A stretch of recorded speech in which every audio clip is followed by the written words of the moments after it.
It's the High Stakes Fantasy Football Show on Better Sports Network.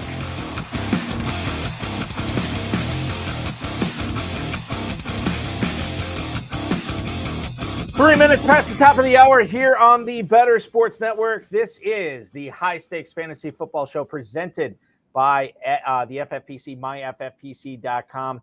So glad that you're joining us here on what a lot of people are deeming draft night in America. This is fantasy football night in America here on BSN, and we're damn glad to have you aboard tonight. I want to remind you, the FFPC brings you this show every single week. You can win a pair of $1 million grand prizes in the FFPC this year, a $1 million grand prize in the FFPC main event, a $1 million grand prize in the Fantasy Pros Championship. You can register for those right now. Numerous drafts of those going off every single day. If you register for one, you will not be waiting long. We're probably going to pump up at well over 24 Fantasy Pros Championship drafts today and several FFPC main events tonight. You can also play fantasy football year-round with Dynasty Leagues at myffpc.com. 1,500-plus leagues over nearly a decade. None have ever folded.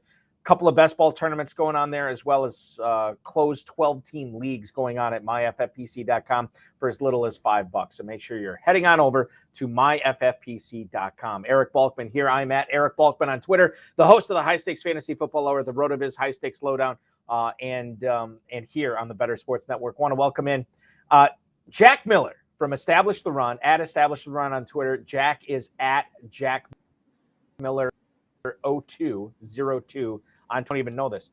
You have the moniker now of the first ever two-time guest on the High Stakes Fantasy Football Show. Welcome aboard, man.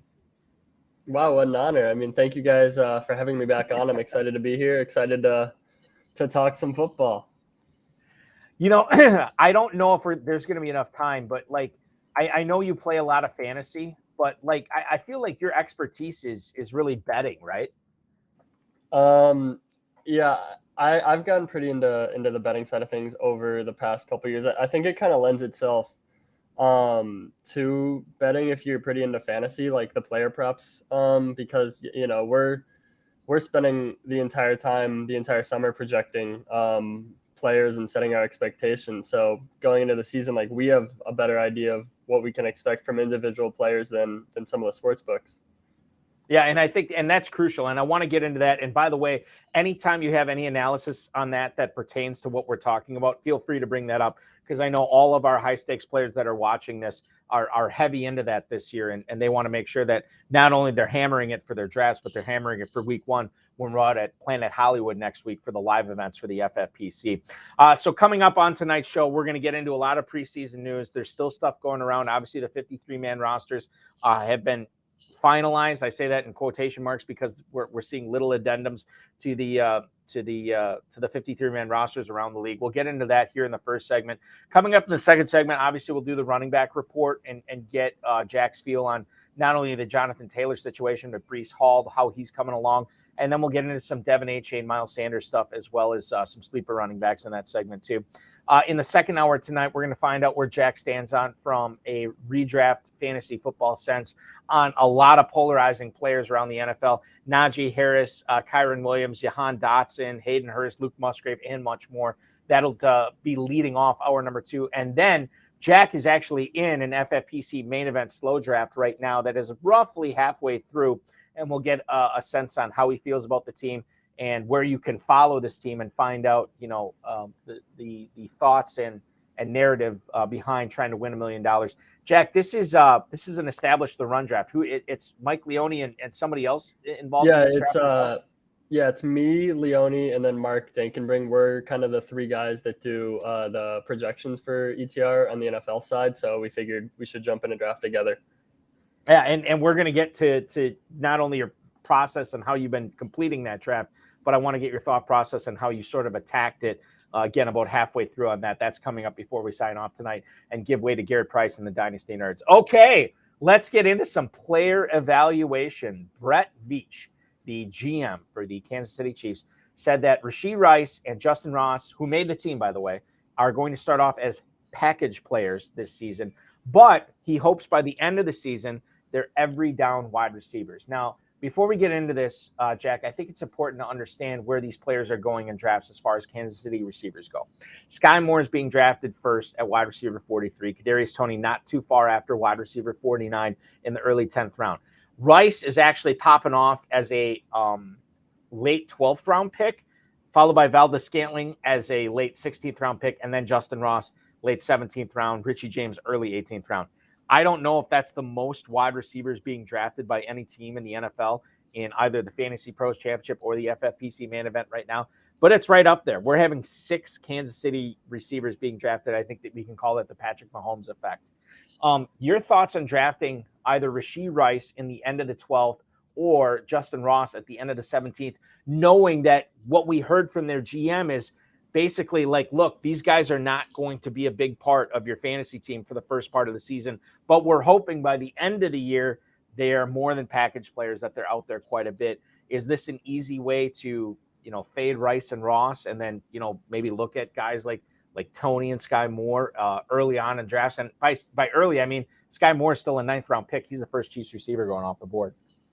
Yeah, I've kind of cooled on Rice over the past couple weeks, and that Veach quote kind of just reinforces that. I mean, we saw how the Chiefs used Sky Moore last year when he was, similar draft capital to Rashee Rice, and how they just kind of eased him in. He played situationally. I think that's kind of what we can expect from Rice to start. And then if he plays well, then he can grow into a larger role. And I think that's basically what Veach is getting at, that they hope he's an every down player by the end of the year. It's basically just they hope he plays well enough to demand a bigger role.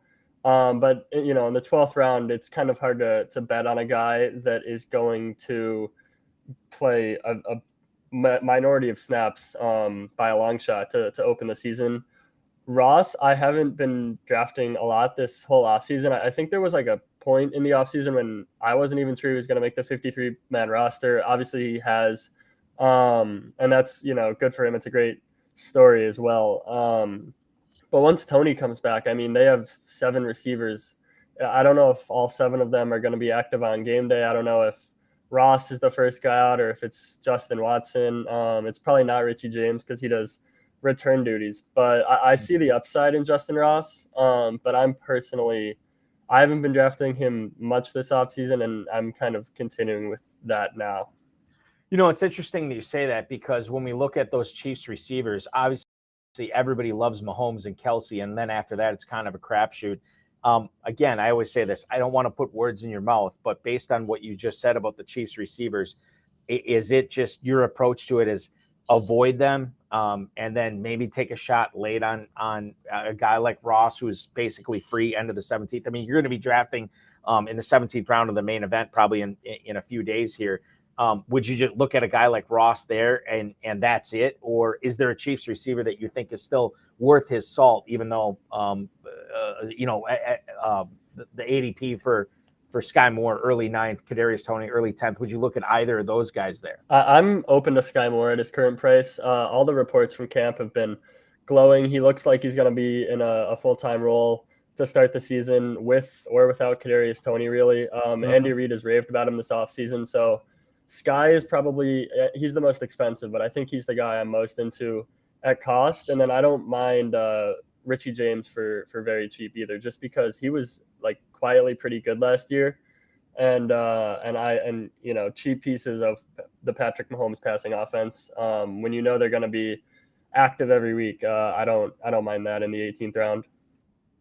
Richie James, mid 18th round right now. This screams of the player that is everybody's going to want to pick up after week 1, but at the same time, like the smart people were drafting him in the 18th round and you already have him on your team, which is smart.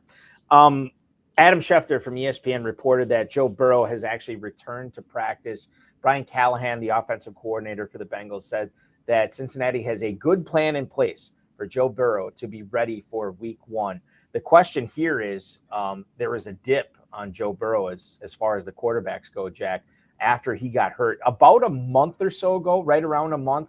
And now the question is, okay, quarterback 5 at the 501, is that too late? Should we be bumping up Joe Burrow knowing that it seems like he's got a pretty good chance of being ready week 1 when you consider all the weapons that you have in Cincinnati with Higgins and Chase and Mixon and Boyd and all these other guys there? There's a lot to like about Joe Burrow. Are we drafting him too late? Do we need to be bumping him up? And would you take him ahead of Lamar Jackson in drafts? I have basically no worry about Joe Burrow and the calf issue. With that being said, I would not take him ahead of Lamar just because the rushing upside with Lamar is so good. And, all the talk from Baltimore is that they're going to pass more with Todd Monken there. I'm fine taking Burrow to stack with Chase or Higgins, but I think he lacks the upside of those top 4 guys with Hurts, Allen, Mahomes, and Lamar, just because he doesn't have the same rushing upside as any of them, and really not in the same atmosphere as Hurts, Lamar, and Allen. So I'm fine pairing him with one of the receivers if you get him, just because that's a pretty dangerous stack that can just go nuts in any given week. But I'm not really looking to take like naked Joe Burrow in the 501, but it's not because I'm concerned about the calf. It's more just, how I view him individually. When you talk about the dual threat quarterbacks here, would you be willing to fade Joe Burrow at the 501 in the hopes that maybe you could get Justin Fields later, who has a 508 ADP right now? Is that a player that you would look at actually in favor of Joe Burrow? Yeah, I think I'd have them about even. Honestly, I find myself, if I don't get one of those top 4 quarterbacks, I find myself waiting a little longer for someone like Deshaun Watson, Daniel Jones, Anthony Richardson, who are all dual threat guys and all have pretty low floors compared to the top 4 or 5 guys. But I think their ceilings are pretty high. So that's pretty much how I'm handling quarterback. I'm glad you brought up Deshaun Watson. I just did a quick cursory look of the rundown. I don't think we have him on there. This is a player that I was on earlier in the season, and then the reports from the Browns beat writers said that, this offense looks bad. The passing offense looks bad. And I know injuries had something to do with that. I mean, obviously, Amari Cooper and Deshaun Watson are still trying to get on the same page this year. But I know there's people who are liking Elijah Moore. I know there's plenty of people after drafting this past weekend at the KFFSC down in Louisville, Kentucky. I know there's plenty of people on Donovan Peoples-Jones as a sleeper late. You talked about waiting on Deshaun Watson, waiting on quarterback in favor of Deshaun Watson over guys like Fields and Lawrence and Lamar Jackson, or not Lamar Jackson, but if you miss on those guys. Can you tell us a little bit about why you think you're still having faith and why FFPC drafters should still have faith on the Browns passing offense, most specifically Deshaun Watson, who's going off as quarterback 9 in the early 9th round? Yeah, honestly, it's just because the ceiling is really high. I mean, we've seen Watson have, I think every season he played before this year, or before last year, I should say, he averaged at least 20.7 fantasy points. He has multiple seasons of like the 22 to 24 fantasy point range, which would have been top 5 numbers last year. I think his floor is like really low, but I'm not like, I think you kind of have to sacrifice that low floor in exchange for the really high ceiling. And if the floor outcome hits, then you're probably, he's not going to be usable. Maybe it's just not going to work out, but the ceiling is pretty unmatched, I think, by anyone else going that late. So it's a huge gamble, I think, but it's one I'm willing to take because most quarterbacks going, at his ADP or later does not have that kind of upside. And I'll tell you this too, for anybody who's thinking about drafting Deshaun Watson, I know it's not the cool thing to do right now, but Watson, as Jack just pointed out, has an extraordinarily high ceiling, and because of the depth at quarterback, you can go ahead even if you don't want to wait on quarterback for several rounds. I mean, you could go with Tunga Bailoa or Anthony Richardson, 2 popular high stakes quarterbacks that are going right now, or you could wait for more safer options that won't lose you your league. Cousins, Aaron Rodgers, Jared Goff to a certain extent as well. I know Russell Wilson, a lot of people are betting on a bounce back. And I still subscribe to the Brock Purdy, Jordan Love scheme of things too. When you can talk about getting both those guys as late as you are, 16th, 17th round, I think there's some upside there as well. So don't think that if you take Deshaun Watson in your 9th round, your whole draft hangs on the balance of that pick. It doesn't. You can still make up for it later on if Watson misses. I did not have this on my Jets bingo card, Jack. Tyler Conklin, according to Zach Rosenblatt, who covers the Jets for The Athletic, said that Conklin could be the Jets' number 2 pass catcher behind Garrett Wilson this season. Rosenblatt's quote from his article on The Athletic: he had a great training camp and clearly already has chemistry with Rodgers. As it stands right now, Conklin might be 2nd or 3rd in the pecking order for Rodgers behind Garrett Wilson, maybe Lazard, and should get a healthy number of targets, especially in the red zone. With Zach Wilson and everything else the Jets had last year, Conklin, 58 catches, 552 yards, 552 touchdowns. To quote Kenny Mayne, would be a record or something. 3 touchdowns for Conklin with the Jets last year, and it seems like he is the move tight end for New York. CJ Uzomah, great blocker, and the Jets are probably going to use him as such this year. When you look at Tyler Conklin in the Fantasy Pros Championship, again, FFPC scoring here over the last 48 hours, Conklin comes at tight end 23 at the 15-10. Based on this report from Rosenblatt, Jack, I mean, we should be all over this guy, right?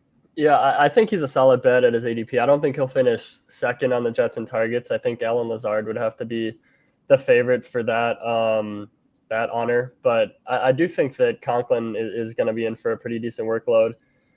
He might not have that much upside just because he's not like an explosive guy. So he's going to, I think in PPR and especially in FFPC with the tight end premium, he's going to catch a good amount of balls, and that's going to probably lead to him outperforming the tight end 23 ADP.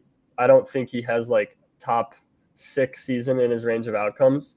But I think he's a pretty likely bet to outperform his ADP.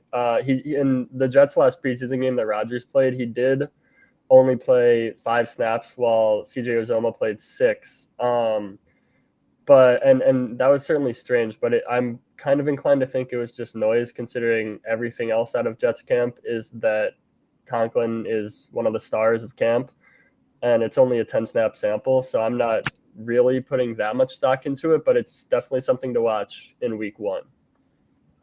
This is fascinating, and I know we got the live events going on. Again, I think I alluded to this earlier with the FFPC. Those start up this coming Thursday, 1 week from today. All the high-stakes players will be descending upon Las Vegas, Nevada, and drafting all these players. You talked about it, tight end premium with the FFPC. Conklin could be a guy 15th round right now, man. Even if he's the 3rd target behind Lazard and Wilson, that guy's got to shoot up in ADP. That could be a riser as we look at the next 7 days of drafting here. Let's continue with Zach Rosenblatt's reporting here from The Athletic on the Jets. He reported that Cobb is, quote, going to play a bigger role in this offense than expected. He is going to be 32 years old this season. I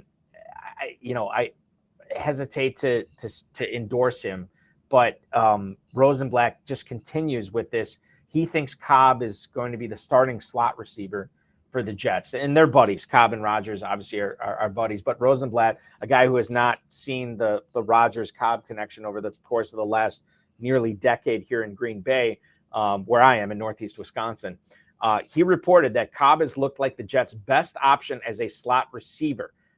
Best option. Corey Davis no longer there. He retired. I would imagine that Mecole Hardman is more of a threat as a 9-route downfield guy than a slot guy. Lazard, Wilson on the outside, Tyler Conklin at tight end, Cobb in the slot. Is there, and he's not being drafted in the FFPC right now. I'll tell you that right now, Jack, that nobody is on Cobb. But should we be on Cobb? Should we be looking at this guy as a late round pick, or are we better off shooting for the moon rather than sort of swinging for a double as the Randall Cobb pick would be in the 19th, 20th round right now? Yeah, I think I would rather shoot for the moon in the 19th and 20th round. I just think Cobb doesn't have the level of upside we're looking for. Maybe if you're playing like a PPR best ball league where you have no waivers, maybe, he has a handful of usable weeks. But if you have a league where you can drop a guy, I'd much rather shoot for the moon and maybe get a guy who can actually be a weekly contributor to your team. And then if it doesn't work out, you just move on, because I don't see a whole lot of upside with 32-year-old Randall Cobb. Yeah, 32 years old, and it's not like he's a 6'3", 210-pound behemoth on the outside, right? He's a slot guy. And I know Rodgers and him are buddies, but Rodgers and him have been buddies for many years, and there's been many years where Cobb was kind of an afterthought for fantasy. So I think while it's weird to see this kind of reporting, it's also important to understand that this is more noise for fantasy rather than news. So stay away from Randall Cobb. And again, go shoot for the moon with those late round picks. That's what you should be doing. Zay Flowers is a guy not shooting for the moon anymore because this guy has moved up so much over the course of the summer, Jack. He caught 2 catches, both his targets, for 37 yards and a touchdown in the Ravens' loss to the Commanders in the preseason. He has definitely separated himself as the Baltimore receiver to own this year. Zay Flowers is going off the board as wide receiver 38 in the early 8th round. He goes off the board at the 802. That's ahead of Rashad Bateman by about 2.5 rounds. Bateman, wide receiver 51 at the 1006, and Odell Beckham not far behind wide receiver 53 at the 1104. Flowers continues to make great plays in preseason. We've seen the clips from Ravens practices that they can share, what have you. He's a rookie, but this is a rookie that seems to be the most attractive guy in a Todd Monken offense that views passing the ball as a good alternative to passing the ball in his offenses over the course of the years. I look at Flowers and I see nothing but upside here, in the fact that I can still get him in the 8th round in the FFPC or the Fantasy Pros Championship. I mean, to me, that's like a slam dunk number 4 receiver, maybe a borderline number 3 receiver this year. Are we sleeping on Zay Flowers? Should this guy be going higher than he actually is? Yeah, I'm with you on Zay Flower. I'm buying him as he continues to climb. I think, first round draft capital, crushing in camp, could be a day one starter, should be a day one starter in 3 receiver sets. And, in an offense that promises to be more pass heavy this year. So I'm in on Zay Flowers. I don't mind Bateman 2.5 rounds later either. Odell's kind of the guy I haven't been drafting as much, mostly just because he's older. But yeah, Zay especially is the main guy I'm targeting. Zay and Andrews really are the two that I'm pretty into in this offense. And then Bateman is someone I'm fine drafting as well.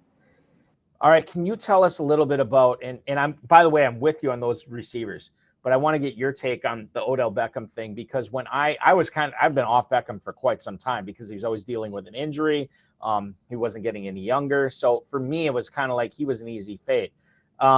But now, not now, but like when the Ravens signed him to that deal and I saw all that guaranteed money, and I'm like, I usually follow the money on stuff like this, Jack. And then I'm like, what am I missing on Beckham? And high stakes players are still letting him slide. Obviously, as I just pointed out, they're letting him slide to the early 11th round right now. Am I not missing anything? Why is it important for Beckham specifically to not view the guaranteed money he got from Baltimore as the primary reason to look at him in the mid rounds of FFPC drafts?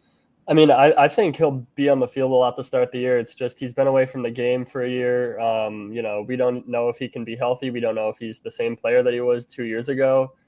And I mean, I think there's a good chance that at this stage of their careers, Zay and Bateman are just better players, and they end up distancing themselves throughout the season, especially Flowers. I think since he's a rookie, maybe he doesn't come in and light the world on fire in week 1. I mean, hopefully he does, because I've been drafting him a good amount, but I think realistically he's probably not going to do that in week 1. But as the season progresses, there's a lot of evidence out there that rookies get better fantasy wise as the season goes on. So I think Beckham should see a lot of snaps to start the year, but there's a chance that he just kind of gets marginalized by 2 potentially better players at this stage of their respective careers. Or he just can't stay healthy anymore. Yeah. Philosophical question for you on something you just brought up with the rookies. Given that the money weeks are always coming, 3/4 of the way of the season or the end of the regular season for the NFL, but the end of the postseason in fantasy, do you find yourself, especially in best ball leagues, drafting rookie, whether they be running backs, receivers, tight ends, whatever, knowing that they're going to hit their crescendo during the money weeks? Do you feel like they are undervalued in like the FFPC best ball tournament, Fantasy Pros, main event, stuff like that? I think so. I do find myself drafting rookies a good amount, and especially in these like big tournaments where all of the money is doled out based on what happens in the last 3 weeks. I do think that they're a little undervalued as a whole. I do think that like you have to mix them. Like you can't have, Zach Charbonnet, Jackson Smith and Jigba, like all these guys who might not contribute week 1. And you have to have some level of production in week 1 just to make sure you get there. So you could mix someone like a Charbonnet with someone like, maybe we'll get to this in a moment, but like Raheem Mostert, who's pretty likely to contribute heavily in week 1, but there's a lot of questions on if he can hold that up for an entire season. Yeah, I'm glad you brought up Mostert. I want to get to him for sure, obviously with the Jeff Wilson news today.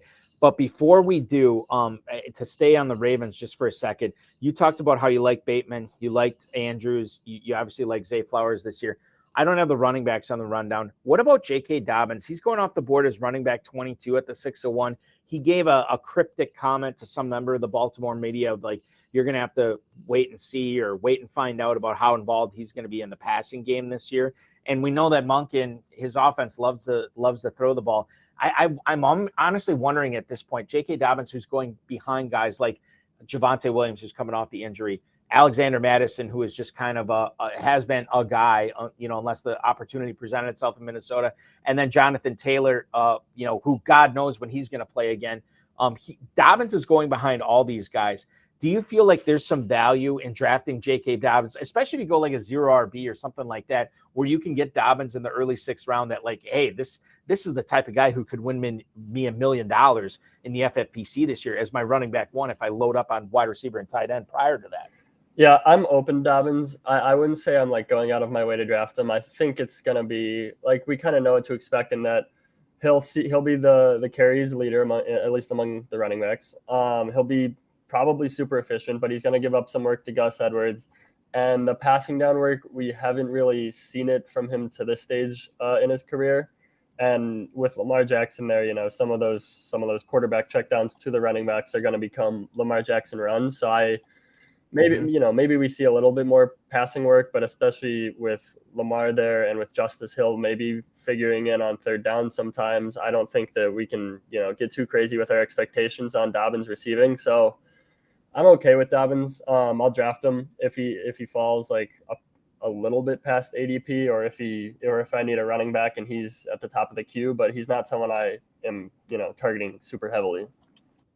And I think that's the proper approach. Like that's how, when I was drafting in the Kentucky Fantasy Football State Championship in Louisville this past weekend, when it came to me, if like Dobbins was still out there, I needed a running back, I reluctantly took him and I was okay with it, but he's certainly not a guy I'm targeting by any means. And I'll tell you a guy that was not being targeted, at least it seemed like, by anybody drafting this past weekend. And the players that I was drafting against this last weekend, they're going to be drafting in the FFPC. I mean, there's a really strong high-stakes player presence out there for sure this year. Terry McLaurin, wide receiver 31 is where he's fallen to, Jack. 608 right now. He is now behind guys like Brandon Ayuk, Christian Kirk, Tyler Lockett, George Pickens, and he is back-to-back with Jahan Dotson. I don't want to talk about Jahan Dotson quite yet. We'll get to him later in the show. But from a standpoint of Sam Howell being the quarterback, McLaurin, as of right now, being the number 1 wide receiver, but dealing with an injury as he got hurt in that Baltimore Ravens preseason game. 608 right now. How do you view McLaurin when you roll into the mid-6th round? Are you looking at him? Is he a guy that you take a chance on, or a guy you're fading because you don't want to be drafting injured players before the season starts? I think he's at the point now where I'm fine drafting him. The ADP has fallen significantly, and it doesn't sound like it's going to cost him like that much of the season. So I think now that he's fallen into the mid-6th, he's more fairly valued. I do prefer not to draft the injured guys, and turf toe, it's been kind of an interesting dichotomy because all the stuff from Washington has been pretty optimistic, but like the Twitter doctors are saying that turf toe is like a really lingering injury. So that still scares me a little bit. Honestly, in the 6th round, I probably still am not drafting him that much, but I do think it's getting to the point where like I'm almost open to it again. He could be the type of guy that again, like you're trying to win $1 million. Maybe the turf toe isn't as bad as we thought, and he doesn't battle it after September, and he becomes a guy that comes on late in the season and helps you win a 7-figure grand prize. That is certainly within the realm of possibilities. I told you Huey's going behind. He's currently going ahead of Dotson, Judy, Mike Evans, Addison, Gabe Davis, players like that. If he keeps slipping, he becomes a buy for sure in that. Don't forget, a Fantasy Alarm All-Pro subscription plus Fantasy Football Draft Guide and the cheat sheet there at Fantasy Alarm is available right now when you start a free 7-day trial of Fantasy Alarm's All-Pro subscription. Get the Fantasy Football Draft Guide and cheat sheet for free. Just go to fantasyalarm.com/draft, fantasyalarm.com/draft. Jack Miller from Established the Run joining me tonight. Make sure you're following him on x.com at JackMiller02. When we come back, it's the running back report. Jack already teased a little bit. Jeff Wilson got placed on IR today. How do we treat Raheem Mostert? How do we treat Devin Achane, who's dealing with an injury by himself? The latest on Jonathan Taylor Gate, plus more on Dameon Pierce. We're going to talk a little bit about the Eagles running back situation, a nebulous cacophony of misinformation that nobody can seem to decipher right now. in high-stakes leagues with the FFPC. Jack Miller from Established Run, Eric Balkman from the FFPC. This is the High Stakes Fantasy Football Show right here on Better Sports Network. Don't go anywhere. We're going to be back right after this. I feel like this is a quietly contentious point in Dynasty Fantasy Football, what it means to actually be rebuilding. Some people say you should never truly be rebuilding. How do you view the rebuilding versus competing dichotomy in Dynasty? So I will be the first person to acknowledge that my preferred format of fantasy football is just redraft. The years that I have played Dynasty, it has been I've drafted a win now team because I've seen people that have just gotten into the cycle of rebuilding and thus they just don't make any progress. So if you're rebuilding for the 5th year in a row, I just, I don't know exactly how you get out of it, but yeah, it's definitely something that can happen. And a lot of people, especially when we come out of the NFL draft, everyone's just instantly shipping off, draft picks and everything. So, I mean, it's definitely something that can happen. Joey, do you feel similarly to it? Do you feel like you see people getting stuck in the rebuilding loop? I mean, I would say people that try to rebuild in the beginning of seasons, of their fantasy seasons, I see them get stuck in that rut. I would really try to only ever rebuild if I knew I was going to miss the playoffs. Like, I'm always trying to play to win, even if it's maybe I don't know. I think my big thing is the word rebuild is a much shorter time frame than I think most people say it should be. Like, they look at rebuild as like 3 years out competing. Rebuild, you're looking to compete next season. You know what I mean? Like, if you're doing it now, you're looking to revamp, and maybe there's a one season where you ship it off, but that very next season you should be competing. If you're doing it like that, I'm cool with it, but you gotta have a plan, not just keep getting the young players, keep getting the draft picks. Otherwise, you end up like Tim. Maybe not like Tim who gets a bye, but you make the playoffs, you're in that like 4 to 6 range every year, just hovering in the middle. Nothing ever gets better, nothing ever gets worse. I think I play like you in Dynasty, Simon. I play in 3-year windows. 100%. That's my go-to. And with the rate at which Dynasty leagues turn over, you should really only ever play in a 3-year window.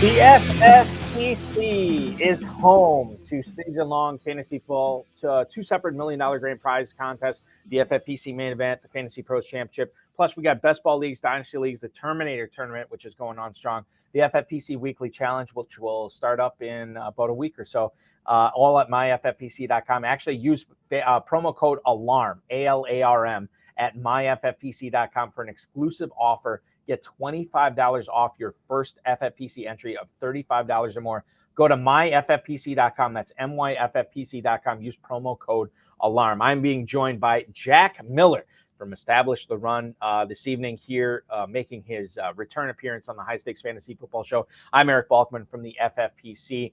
You kind of teased this, and I'll tell you, and I've talked about my KFFSC drafting that I did this past weekend. Drafted a dozen teams over the course of the weekend. And when I look back on my teams, Jack, I realized, holy cow, Jonathan Taylor better not be traded to the Miami Dolphins because I have way too much Devon Achane, right? So dodge that bullet on Tuesday where he did not get traded to the Miami Dolphins, even though there was a lot of smoke there. And then we found out that Jeff Wilson was actually going to be going on IR for the Dolphins. Mike McDaniel was asked about this morning, and Mike McDaniel used some interesting language to talk about this. He said he, quote, wouldn't be surprised if Jeff Wilson returned this season. I mean, we're already talking about a this season type thing, and it's August 31st, and he's already saying that he wouldn't be surprised if he comes back this season. Multiple injuries, which I don't know how they weren't reported on. He's got a finger issue. He's got a core muscle issue. McDaniel's saying that Jeff Wilson's body is going to tell the Dolphins when he is ready to play. At the earliest, because he was placed on IR today, at the earliest, he will not be eligible until week 5. Raheem Mostert, Devon Achane, they don't have to contend with Jonathan Taylor. Now they don't have to contend with Jeff Wilson. And I look at where these guys are being drafted. My God, you got to be pumping in some Mostert and A-Chain based on where they're going. And I'll tell you right now, before you answer this question, Raheem Mostert, his ADP, again, over the last 48 hours in the FFPC Fantasy Pros Championship, you're looking at an 11-10 ADP as running back 49, and A-Chain is right in front of him at running back 48 at the 11-10. Jack, both of these ADPs are going to shoot way up. Which guy are you more likely to draft this year based on the Wilson news here? I think I'm actually more into Mostert, which might be unpopular, but A-Chain ran as the RB5 in Miami's preseason games. And, it's not, I think he might still be behind Sullivan Ahmed to open the season. Obviously, you're not really drafting A-Chain for week 1 production, but we've seen time and time again how much McDaniel trusts Mostert. So I kind of think as long as he's healthy, which is a huge question mark, he's going to be the guy. The question, of course, Mostert is, I think, 31 years old. So can he stay healthy? But that's why he's going to be going in the 9th or 10th round and not the 4th round, right? So A-Chain's a guy I think he could start like really slowly. And I'm not ruling out a second half of the season breakout, but I'm not going out of my way to draft him because I think there's a chance that like he has 1 or 2 touches in week 1 and people just kind of give up on him early, and maybe you can get him at a cheaper cost later. The other thing I didn't mention about A-Chain, Mike McDaniel reported 10 days ago today that A-Chain is actually week to week with a shoulder injury. Not day to day, not hour to hour, week to week. That's probably not a glowing endorsement, and I think more fuel to the fire for Raheem Mostert. I mean, how important is it for you when you're talking about basically getting these guys at the same spot in the FFPC main event right now? How important is it to you, Jack, to get off to a fast start? Because obviously Mostert's going to help you get there, but you like to think that HA will be coming into his own during the money weeks of the season. It's an interesting comparison here on how to do it, but you lean towards Mostert. Yeah, I lean towards Mostert. I think A-Chain might need an injury to be that relevant. I mean, I think McDaniel really trusts Mostert. Maybe I'm wrong and I'm putting too much stock into the preseason usage, but he was RB5 in the preseason. Now he's hurt and he's missing valuable practice time. So it just... And he's a rookie, obviously, too. I mean, like, for a veteran missing practice time, we don't make that big of a stink out of it. But with A-Chain, we kind of have to. Yeah, it's just kind of a scary situation to me. Let's move on and talk about Jonathan Taylor Gate. I feel like because of this Jeff Wilson news, that it prevented Jonathan Taylor from leading off the running back report every single week on this show for like the last month and a half. Chris Ballard has said that Jonathan Taylor is, quote, still complaining of pain in his ankle, which in part led him to being placed on the PUP list for the Indianapolis Colts. So the Colts, as a reminder, they gave Jonathan Taylor permission to seek a trade. They said it's got to be done by Tuesday when the 53-man rosters had to be announced. It didn't happen. And as a result, Taylor gets placed on the PUP list. To the Colts' credit, Taylor did deal with an ankle injury last season and also had off-season ankle surgery to clean out his ankle, but we don't know how bad the injury is. Taylor says he was never dealing with back pain, although there have been reports that Taylor was dealing with back pain as well. I don't really know what to do with Jonathan Taylor here.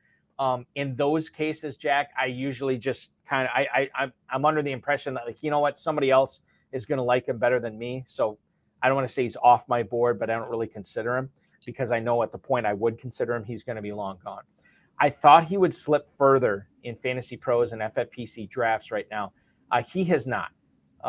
Running back 20 at the 509. Now, 2 days ago, he did end up going as late as the 806 in the draft, right? And I think that'd be more my wheelhouse because this guy led the league in rushing 2 years ago, right? But at the same time, you look at the situation this year in Indianapolis. Forget about the injury stuff and the contract stuff for a second. Look at the situation. Anthony Richardson there. Usually a young mobile quarterback is not conducive to big-time running back production. So I think even without the injury, without the contract stuff, there's still a lot to dislike about Jonathan Taylor. And the fact that he is still going at the end of the 5th round, man, I'm going to find a better usage for my late 5th round pick than Jonathan Taylor. I am not a strong enough man to do it. Yeah, I think so too. I think in the late 5th round, he'd have to fall a pretty good amount past that for me to be interested. And I'm in a similar boat where I honestly just have no idea what to do with him. And I think it does just make more sense to just let someone else draft him in those situations. I'm really curious where the market's going to settle on him, because I truly have no idea what's going to happen here and no idea how to treat him at this point. The Colts were making it sound, if the reports are true, they were demanding Jalen Waddle for Taylor, which is an plus draft picks. Yeah, plus draft picks, which is an unbelievable demand. And if that's the case, and if they hold that up, then he's not going anywhere. And I don't know if he's gonna play for the Colts in Week 5, even if he's healthy. It sounds like the relationship is so severed. So I have no idea really. And especially at late 5th round draft price, I'll just let someone else draft him. So let's do a quick not name game. Would you rather here with Jonathan Taylor? I'm going to give you some running backs that are going behind him in drafts right now. You tell me who you'd prefer between Jonathan Taylor and Rachaad White. That's tough. I might be too scared, too prisoner of the moment, but I honestly might go White there. Okay. Jonathan Taylor or Alvin Kamara? I think I'd go Taylor there. Okay. Last one. Maybe not the last one. Jonathan Taylor or Cam Akers? That's probably, I think, pretty fair. I don't know. Okay. I don't know exactly where FFPC ADP is, or if Akers is behind Kamara. He is. I'm going down in descending order. So Kamara, it basically goes like this after Taylor: James Cook, who we're going to talk about in a little bit, J.K. Dobbins, who we already talked about, then Rachaad White, then Kamara, Miles Sanders, who we're going to talk about, then Cam Akers. So you're talking about, and this is kind of an unfair question, but because Taylor is going on average about a round and a half earlier than Cam Akers right now. So I think that might figure into it a little bit, where I guess I have to ask you, okay, would you rather have Jonathan Taylor in the late 5th or take somebody else in the late 5th and then grab a guy like Cam Akers in the late 6th, early 7th? Yeah, definitely. But I do think it's an interesting question, because, if we had this conversation 4 days from now, it easily could be Taylor or Akers, just because I haven't seen much public optimism from people on Taylor. It kind of seems like everyone's fading him. So I think that ADP might drop in the coming days. I thought it would draft further than it already has, and it hasn't happened yet. But you're right. I mean, when push comes to shove, we could see that. I think too, a lot of people who are investing money into, whether it's $350 into the Fantasy Pros Championship or a $2,000 entry fee for your first entry into the FFPC main event, I often feel like, and maybe you could speak to this a little bit, when I play the same contest, I often feel like my first entry or my first 2 entries are a little bit more cautious. But my entries after that, I get into gunslinger mode, and then I start taking more chances. And that'd be a time to take chances on Jonathan Taylor. But if you're only going to play 1 or 2, maybe not the right time to hitch your wagon to Jonathan Taylor in the mid to late 5th. Yeah, I think that makes sense. And, I don't know if it's the best way to think about it, but I definitely fall victim to that same idea, where if you're building a huge portfolio, you're kind of what's one share of Jonathan Taylor how's that going to hurt? Breece Hall is another player that I think has been, I think polarizing is too strong of a word right now, but the guy is coming off an ACL tear, and he has also his team has undergone a makeover in the running back room, with Dalvin Cook being added now too. Robert Saleh said this week that the team is going to be smart with how they use Breece Hall coming off the ACL. You look at the ADP right now, Breece Hall is running back 15 at the 411. He is going ahead of guys like Kenneth Walker, Dameon Pierce, Javonte Williams, Jonathan Taylor, Alexander Madison as well. Do you view Breece Hall as a pick to win type guy, especially if you have loaded up on receivers, or maybe 2 receivers and a tight end in your first 3 rounds, and you're drafting at that back end of the 4th, early 5th? Does that seem like a smart pick for you this year, Jack, with Breece Hall at the end of the 4th? Yeah, I think he's a solid pick. He's not someone I'm, slamming every single draft, but I do think that he's slightly undervalued right now. I think the Jets are going to take it slow with him, but he showed last year that he's one of the most talented backs in the league. This is going to be a solid offense with Aaron Rodgers under center. He's kind of a guy where you have to build your team around the fact that you have him, especially if he's your first running back. Like if you have Brees as your RB1, you probably shouldn't draft Charbonnet as your RB2 and then A-Chain as your RB3, because then you're just going to have no production in week one. But in a vacuum, and especially if you do think about that and take the fact that he's not going to produce much early in the year into consideration, I think he has amazing potential late in the year, and he could be a league winner down the stretch. I think that's a good way to look at it too, and especially like with my shares of him in Dynasty, I've kind of shied away from selling him at 85 cents or 90 cents on the dollar. I want to make sure that I'm going to get vintage Brees Hall. And vintage Brees Hall is a total oxymoron. It doesn't exist. But like what I saw from him prior to the injury with Brees Hall, I think that could be very compelling for somebody who is trying to win a fantasy or dynasty championship this year. To have Brees Hall, to be able to deploy him late in the season, he could be a league winner. A guy that I've drafted a few times this year, Jack, but I wouldn't say I've targeted him, is Miles Sanders in Carolina. Now, he's dealing with a groin injury right now. He said a little over a week ago that he's going to be ready for week one against the Atlanta Falcons.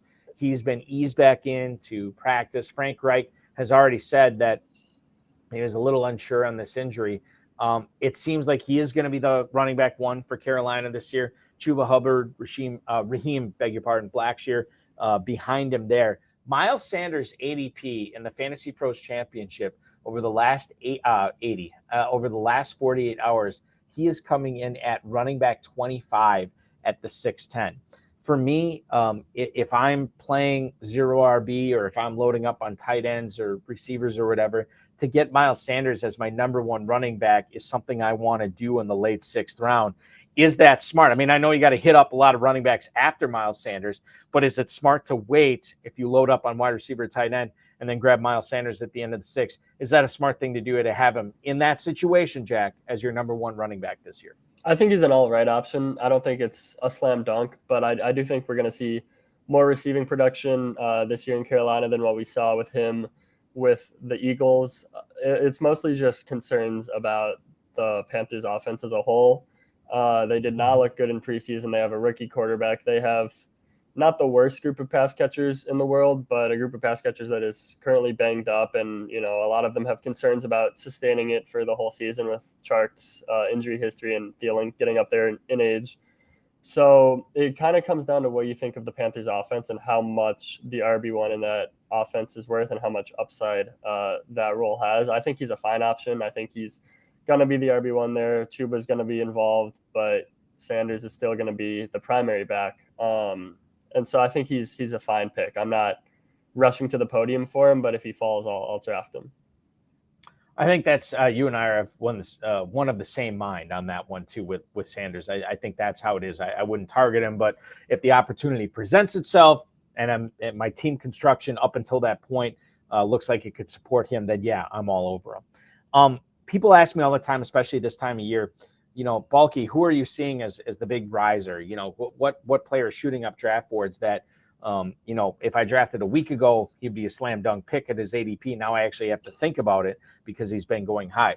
I think of guys like Calvin Ridley, who's been ascending over the last month plus. Jahmyr Gibbs, basically since he was drafted by the Lions, has been going up as well.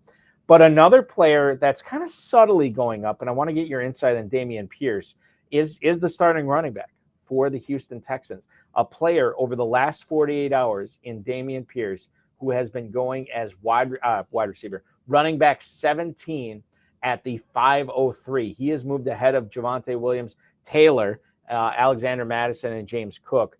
He played every offensive snap when the Texans had their first team offense out there in their preseason finale against the Dolphins. And I look at this player as a guy who has talked about wanting to hone his pass catching skills, reportedly has worked really hard on it, and also reportedly not looked bad on catching passes for the Texans this year. Is Dameon Pierce actually undervalued right now when we look at drafting him as the running back 17 in the early 5th round of the Fantasy Pros Championship, Jack?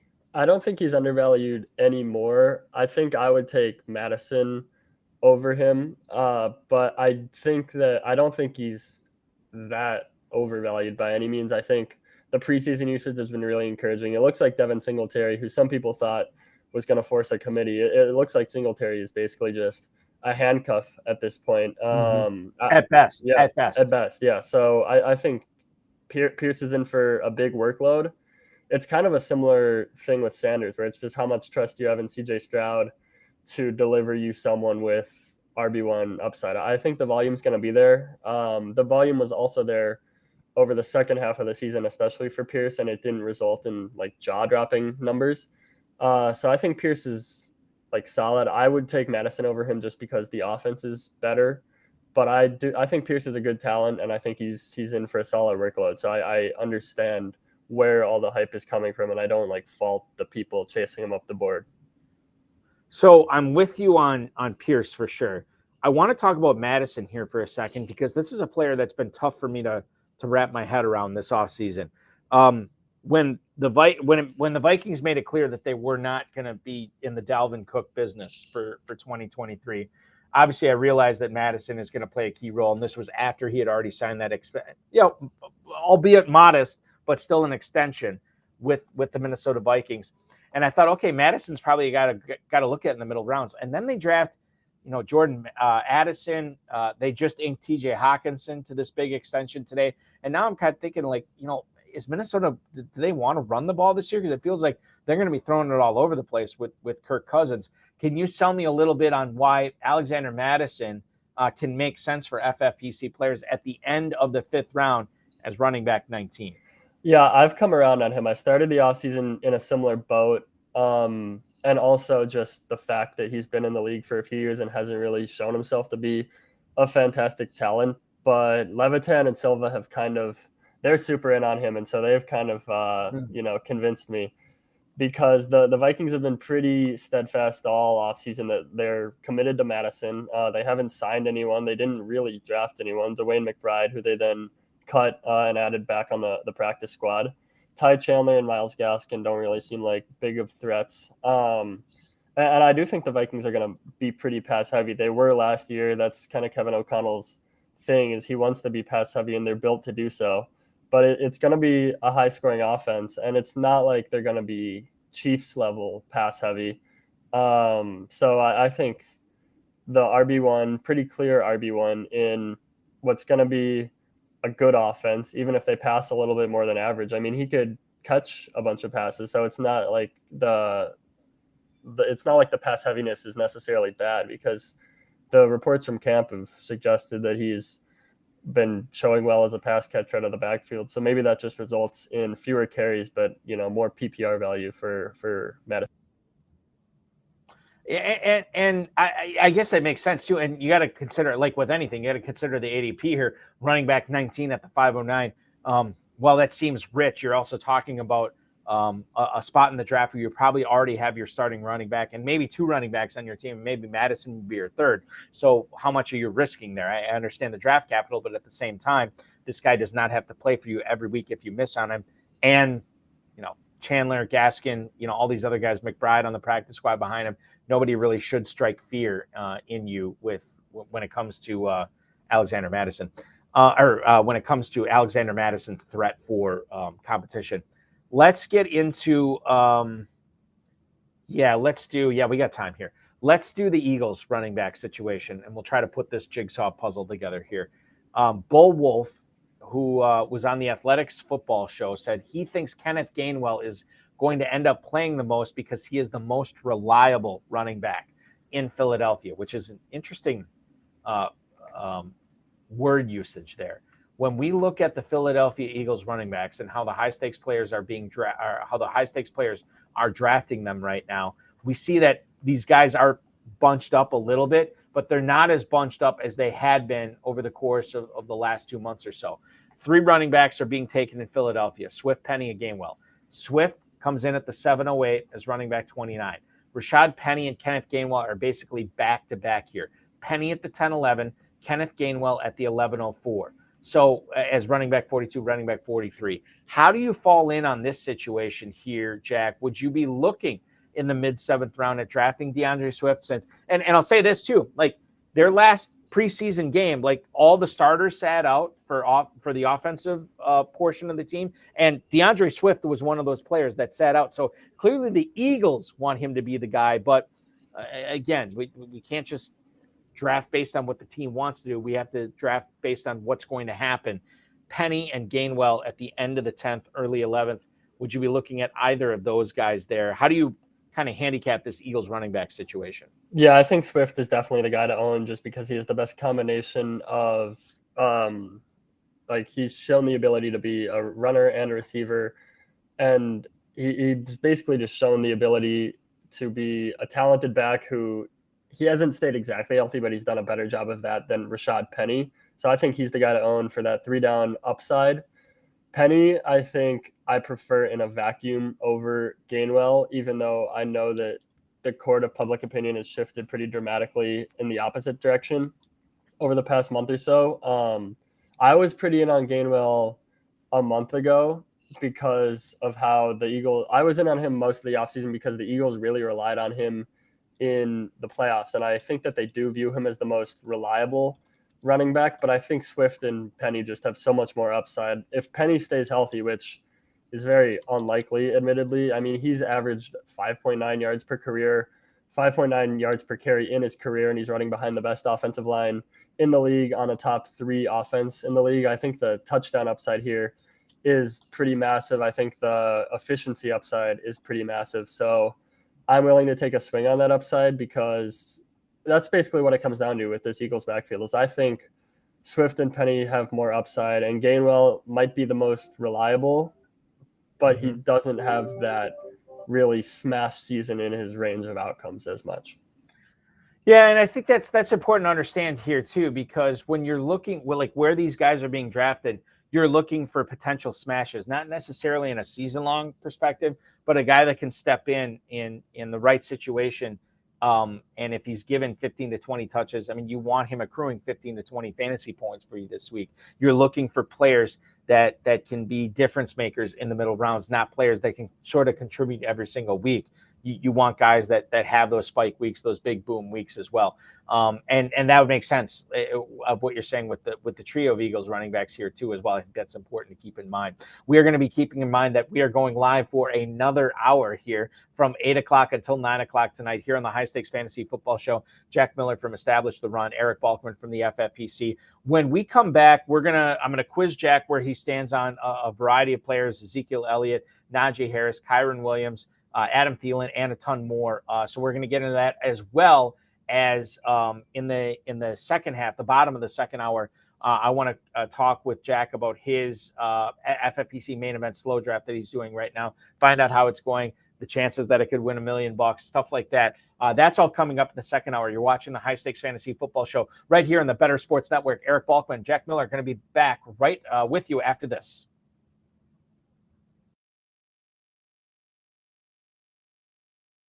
What can we expect for you out there on the track tonight? Listen, I have a wife, 2 kids. I have, full-time jobs.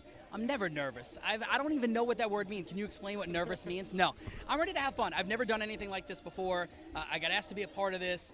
This is fascinating. Like, it's so cool to just look around and see what goes on here. So I'm just excited to get out on the horse. And you want trash talk? Is that what you're asking me for? No trash talk. I hope everyone does well. All right. Everyone's going to do well, but it has to be a winner. So give me your trifecta. Who's going to come in first, second, and third? Your heat. I will go Maria 1, me 2, Willie 3, Moose goes 4th. Well, it's very simple. I won this event last year. I won my heat, and so the defending champ has to be the favorite. Now, that makes me a little nervous just because I feel like it's hard to repeat. There's a little pressure when you're the favorite, but that being said, I'm still optimistic.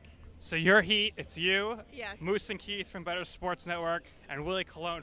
I think Keith might be my stiffest competition, and I asked for this because I actually recruited Keith, if you didn't know. So Keith, if you win, you're welcome. Malusis is very good. I mean, he knows what he's doing, but I'm going to go with Maria. Keith is waving to the crowd. He must pay attention because they're off. It's Mark Malusis going for the lead. Maria Marino on the outside, and now Keith Irizarry on the outside with speed, and they're 3 wide into the first turn. Woo! Mark Malusis is locked in for his life. 138-2. They're into the stretch. Sportscasters Derby 2. And still in front, Keith Irizarry. And now Mark Malusis is trying to squeeze on through. Come on! Back! Come on! Let's go! Come on, dig it! Dig it! Yeah! Keith Irizarry. Keith, you did it all the way, wire to wire, over Mark Malusis. Awesome! That was so cool! The champ is here! Keith, what was it like being out there? Adrenaline rush, you were doing the Instagram Live, so there was no panic. You looked cool, calm, collected the whole time, and you won it. I felt really comfortable. I did. Like, I know you were joking with me before. Are you nervous? Are you whatever? What are you?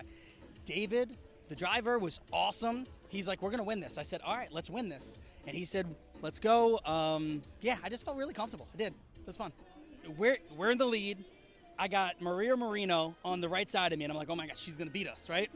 And then out of nowhere, you see Moose coming up this way, and we feel him breathing down our neck. And I'm like, Moose no! on the loose. Watch out. Moose was definitely on the loose, and we just got Moose by a neck, a nose, whatever you want to call it.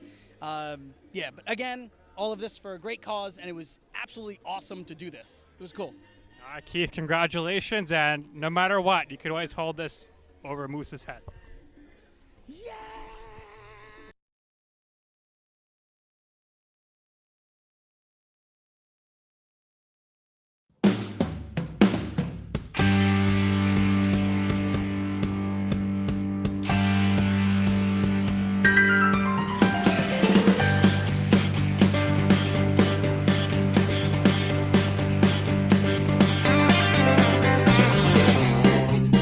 5 minutes, top of the hour here on the Better Sports Network. Here we're looking live at the High Stakes Fantasy Football Show presented by the FFPC. I'm Eric Balkman from the Fantasy Football Players Championship, the High Stakes Fantasy Football Hour, the RotoViz High Stakes Lowdown, being joined tonight by Jack Miller from Establish the Run. You follow him on X at Jack Miller02. Did I ask you last time you were on, where did the Jack Miller 02 come from? Was there just like two other Jack Millers and you had to be the third one and you put 02 next to it, or what happened?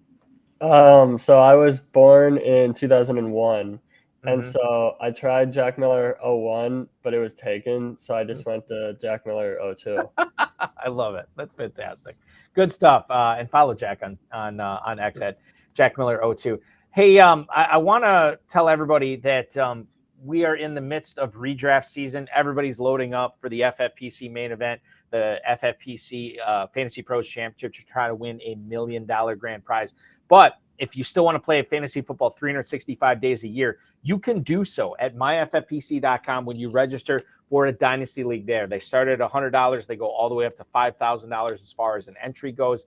And we've been doing dynasty fantasy football for more than a decade. More than 1,500 leagues have popped up on our platform. Not a single one has ever folded. So you don't have to worry about shady commissioners, bad trades. You don't have to worry about, the league folding or anything like that. Go to myffpc.com, myffpc.com, register for your Dynap League. You can do a slow one. I think we still have slow ones popping off with the 2-hour time frame, but you can also do live dynasties on there too, which are always fun if you can do a live dynasty with a 60-second timer. Check it out at myffpc.com, myffpc.com. One of the players, Jack, that I did not bring up with you on purpose because I knew we would be talking about him in the Where Do You Stand segment, which is what we're doing right now, is a player that I'm a little confused as why he has not been moving up more than he already had. I think about Jahmyr Gibbs, a guy that I don't know if I'd necessarily take him in the mid-third round, but I understand why he's moving up.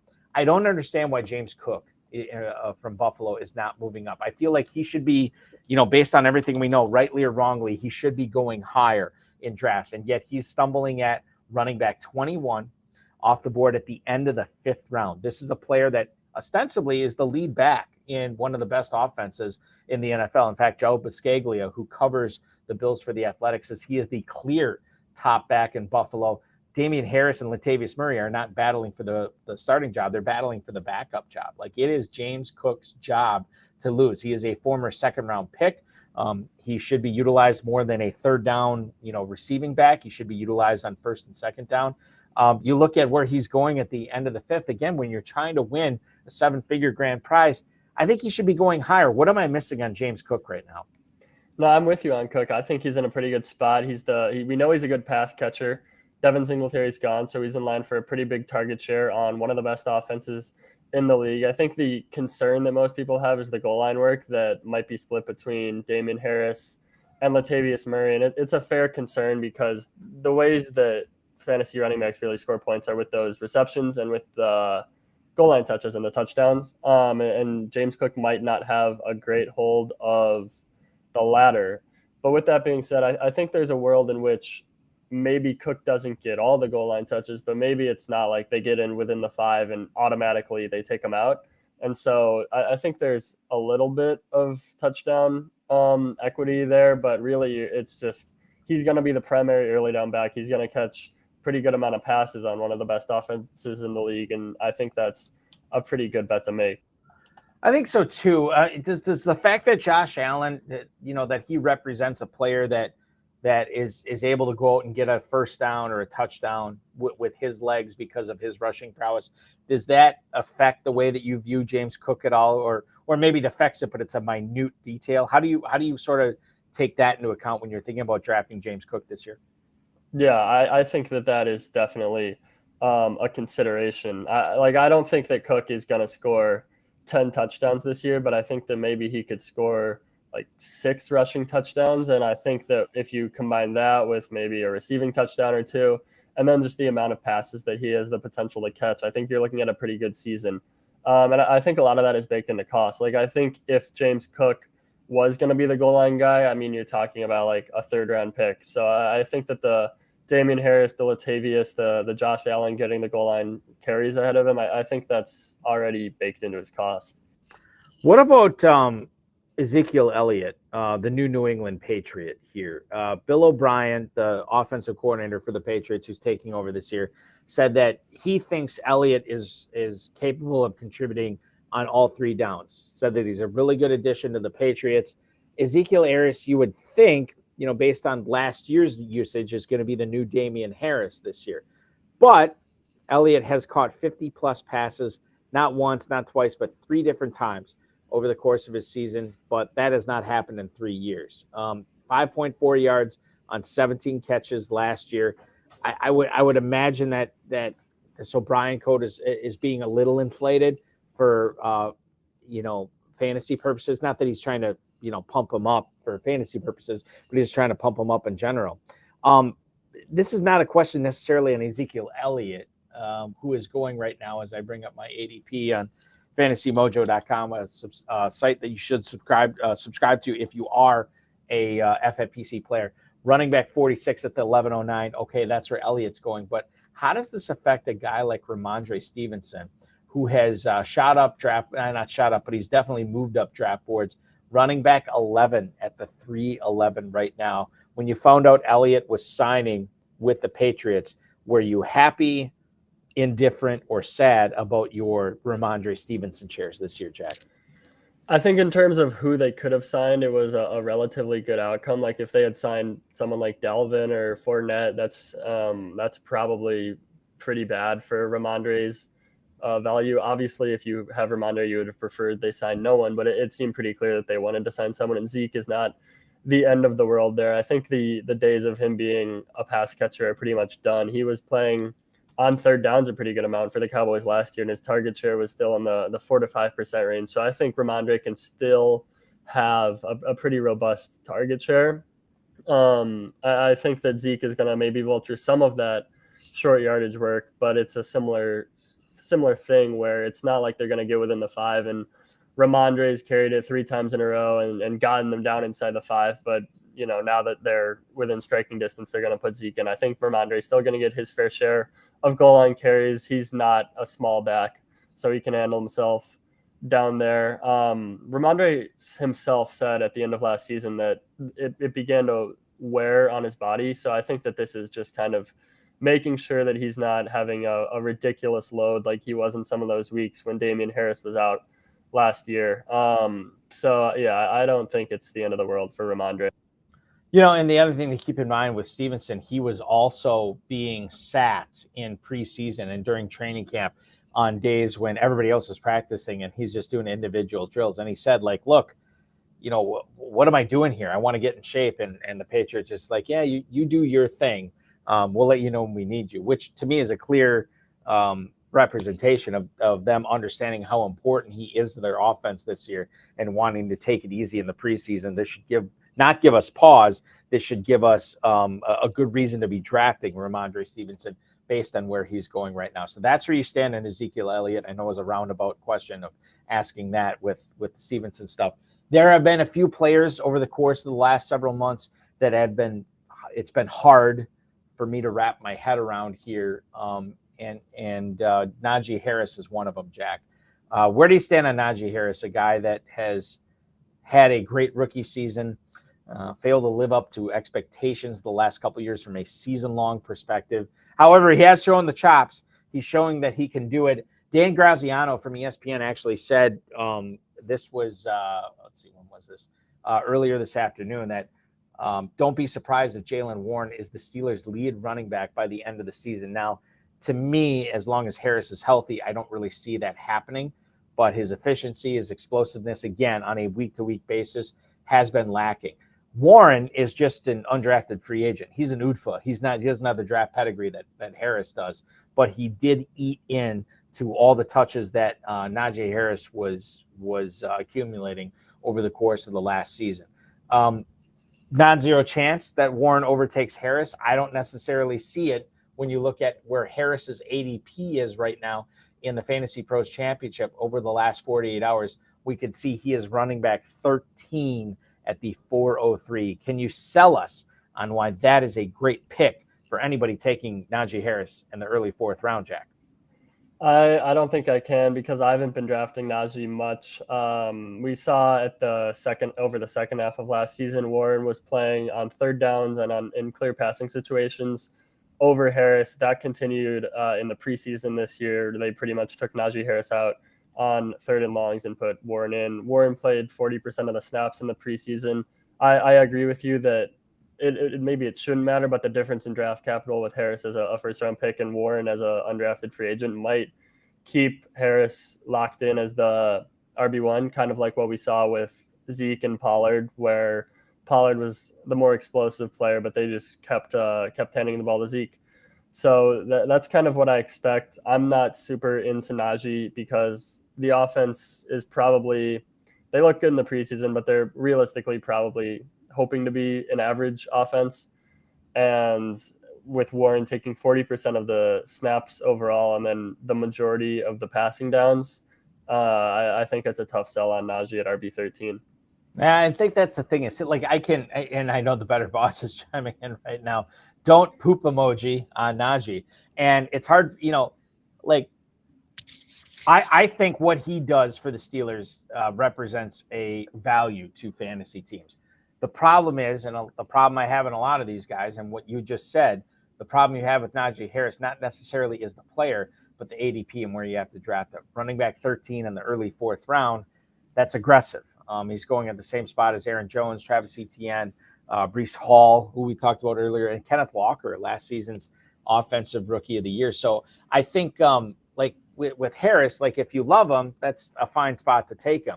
But if you're unsure of them, think about all those other guys at running back that are going at the same spot before you end up going with Najee Harris, and that is where Jack Miller stands on Najee Harris. What about another running back here? David Montgomery. Eric Woodyard, who covers the Lions for ESPN, says that, again, this was several weeks ago, bear this in mind, that the Lions expect to be a two-headed monster at running back with both Montgomery and Jahmyr Gibbs. Montgomery has a 3.9 yard per carry average for the course of his entire career. He's had 6 missed games in 4 seasons. And since 2015, only 2 of 12 running backs drafted in the first round of the NFL draft have started less than 10 games. Those were Sony Michel and now is Rashad Penny. So the numbers would certainly dictate that Jahmyr Gibbs is going to be the guy. But you know what else is dictating that he's going to be the guy is the way that FFPC drafters are selecting him. Running back 9 at the 305 right now for Jahmyr Gibbs. David Montgomery is going all the way down at, let's see, where was he on this list? I apologize. Gonna have to control F this again. David Montgomery, running back 28 at the 704. Is that an appropriate expanse between Gibbs and Montgomery for you, Jack? Where do you stand on David Montgomery as running back 28 at the 704? Yeah, I think Montgomery is undervalued, but I don't think it's necessarily at the expense of Gibbs, and I don't really think that Gibbs is overvalued. I think Montgomery is going to be stepping into that Jamal Williams short yardage role, and Gibbs is going to catch a ton of passes. So, I mean, we saw it's kind of like a few years ago when Kamara and Mark Ingram were on the Saints and both putting up big numbers. Kamara was like a first-round pick, and Ingram was like going in the 6th round sometimes. So I think that is like the ceiling there. And I think both of them have their roles. The thing about them is you probably don't want them on the same team because their upside cases kind of are prohibitive to each other. But as individual bets, I think both are good because Montgomery should have some decent touchdown upside, and he should see a good amount of carries. And then if something happens to Gibbs, he's shown the ability to be a 3-down back before, and so he could really just go crazy if Gibbs misses any time. And then Gibbs is going to catch a ton of passes, and if Montgomery misses time, maybe he steps into more of a lead rusher role and has like a massive season. So I think as individual bets, I think both of them are solid, and then Montgomery in particular, I think is probably a little undervalued right now. What about and our producer Tyler Soto actually chiming in? He's incredibly high in Gibbs. He's been taking him in rounds 3 or 4 behind his receivers and quarterback. And I don't know what Tyler's playing, but even if it's a close 12-team league, I think you can make a case for that. But when you're drafting against thousands of other teams trying to win a 6 or 7-figure grand prize, Jack, I think that you have to look at maybe overdrafting a player like Gibbs because of his pick to win capability, right? Can you say that again? Sorry, my stream. No, that's right. I like Jahmyr Gibbs. When you're trying to beat out thousands of other teams, you want to take chances. You want to go with some upside maybe earlier than you normally would if you're just trying to beat 11 other teams. Is Jahmyr Gibbs the type of guy that is a pick to win type player in a national tournament? I think he is, to be honest. I think the pass catching upside is really special here. We've seen like throughout the offseason, I mean, there have been videos that circulated on social media showing just how high the Lions are on Jahmyr Gibbs. It was kind of a shock when they drafted him, but it seemed like they were really concerned that they weren't even going to get him at 12, and they're really just in love with this guy. I think that dictates he's going to get a pretty big workload right out of the gate. And it seems like this is everyone's comparison, but he really does fit the Kamara comp pretty well with just if he can get 90 targets and also get 10 carries a game. I think that there's definitely a path to him being a league winner. Well, let's talk about Kyren Williams here for a second. And report that came out from Jordan Rodriguez from The Athletic, who covers the Rams there, said that she said that he could have a bigger impact in the passing game where he actually excelled throughout training camp. Jordan Rodriguez believes that not only Cam Akers will be deployed early, but Kyren Williams as well early in the season. But it's Williams that she thinks could emerge as the passing threat on this team, which we're always, as high-stakes players, we're always trying to find those pass-catching running backs. Matthew Stafford apparently looked pretty comfortable throwing to Kyren Williams as camp progressed. And I wonder if a report like this should have us shy away from Cam Akers, but have us zeroing in on Kyren Williams. To my point on this, if we look at the Fantasy Mojo, fantasymojo.com, and Fantasy Mojo on Twitter, of where these Rams running backs are being drafted, you're going to see that while Cam Akers is still the number 1 running back there, being selected as the running back 26 at the 701, Kyren Williams has been slowly creeping up, running back 61 at the 1512. Jack, is Kyren Williams simply an injury away type guy that we can only count on for fantasy value if Akers goes down? And is he worth a roster spot in the hopes that might happen? Or is he going to have some standalone value in Los Angeles this year based on Jordan Rodriguez's latest report here?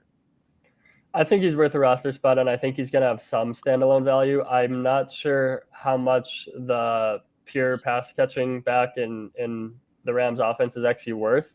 But I do buy that he's going to be out there in some clear passing situations. And when the Kyron hype kind of started, I flashed back to last summer, because everything all summer was that the Rams were just absolutely in love with Kyron Williams. I think there was some stuff after week 1 that he was in line for a pretty big role, but he got hurt on the opening kickoff. So I think the Rams really like Kyron Williams, and this report just kind of reinforces that. He's a great pass protector, or at least he was heralded as such coming out of college. So I think it makes sense to have him in that pass catching role. I do think if Akers got hurt, it's not like Kyron Williams is suddenly carrying the ball 15 times a game. I think maybe Zach Evans starts to figure in.